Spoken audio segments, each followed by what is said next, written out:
So guys, it's me, Teacher Janet. Okay guys, samahan niyo akong magkabit ng mga acrylic pins sa bucket hat ng mga pupils ko. So marami na ako nailagay. Asan ba yun? Ayun. Ito guys, ito na yan. Kasi yan. So plain kasi yung aking biniling bucket hat na corduroy. So nilagyan ko na lang siya ng acrylic pins. Ayan. So karamihan ng acrylic pin ay pang babae guys. So lahat ay kuromi. Pero meron naman ako nakitang pang lalaki. Ayan. Ito sa girls. Brown yung kanyang bucket hat. Ayan, ito yung sinasabi ko, puro kuromi. Ayan guys, kuromi. Ang cute, di ba? So, ito yung sa sa stitch na lang ang aking nilagay para sa boys. So, ibibigay ko to sa kanila sa soft opening. So, June 4. Ayan, meron na akong advance Christmas gift sa kanila. So, ilagay na natin. Ayan, tingnan nyo. Malaki siya guys. So, laki.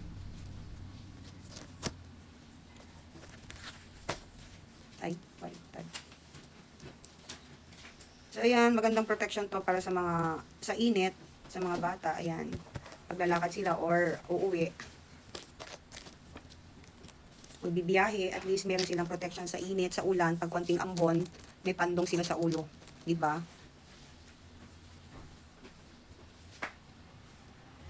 So, iniisa-isa ko lang. So, pwede naman nila palagyan to ng, ng name, pwede lang pabordahan, para pagka, maibalik sa may-ari. Ayan, tingnan niyo, ang ganda. Sa mga girls to eh. So, parang hindi na ako namang problema sa kanila kung ano yung bibigay ko sa kanila sa Christmas. O, meron na. Diba? Ayoko na kasi sumabay sa mga bumibili. Ang hirap. Mamaya, pagka dito sa TikTok, hindi pa ma-deliver ng, ng eksaktong date. Ito maaga, tapos magagamit pa nila. Diba? Yearly naman po, nagbibigay talaga ako sa mga bata. Taon-taon, bali 5 years ko nang ginagawa ito. Ayan, mula nung mag-pandemic, after ng pandemic, ayan, nagbibigay na ako, pa-welcome sa kanila. So, para hindi naman sila natatakot, kasi alam mo naman, mga grade 1, madaling matakot sa mga teacher, kasi parang nagkakaroon sila ng, kasi first, first time nilang mamimit yung teacher at yung mga bagong classmates. Yung iba, dati ng classmates, pero bago talaga ang teacher kasi grade 1 na nga sila. Ayan guys, oh. So, ang suot ko, ayan, kuromi. Favorite talaga ng mga babae, ng mga kids. Lalo ng mga girls. Ayan, puro kuromi naman. Ayan, dahil hindi ko kilala itong mga character na to eh. Ang mga bata kilala yan.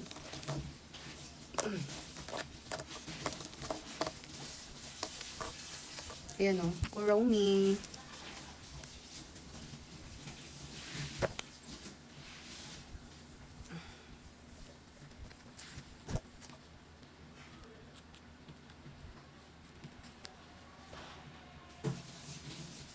Ayan, ganda.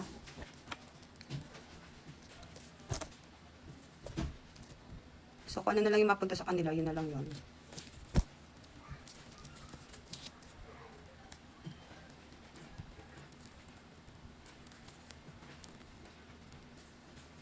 So, ayan guys.